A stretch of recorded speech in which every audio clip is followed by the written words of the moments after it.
আমি আছি এখন মহাখালী বাস টার্মিনালের সামনে। আরে ভাই, মহাখালী বাস টার্মিনালের সামনে যে জ্যাম একটা, খুব বিরক্তকর জ্যাম।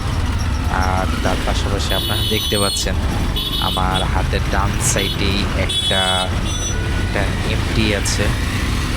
এমটি ব্ল্যাক কালারটা ভাই দেখতে অসাধারণ লাগে। আমার ড্রিম এমটি, আমার ড্রিম একটা এমটি কিনবই আমি জীবনে। মানে এক কথায় বলা যায় এটা আমার স্বপ্ন। স্বপ্ন বাস্তবায়ন করবই একদিন না একদিন। মানে ব্ল্যাক কালার এমটিটা অসাধারণ লাগে। দেখা যাচ্ছে উনি আমার সাথে যাচ্ছে হয়তো আমি যেখানে যাব উনি ওদিক দিয়ে যাবে। আবারও দেখলাম উনি আমার সাথেই। এখানে আছে আমরা চাঙ্কারপুল থেকে ফ্লাইওভারে উঠতেছি। ভাই আর কিছু বলার নেই, মানে জাস্ট দেখার ছাড়া। মানে কালার পুরো ম্যাচিং, অসাধারণ লাগতেছে, অসাধারণ কালারটাও। এটা নিয়ে আর কিছু বলার নেই আমার।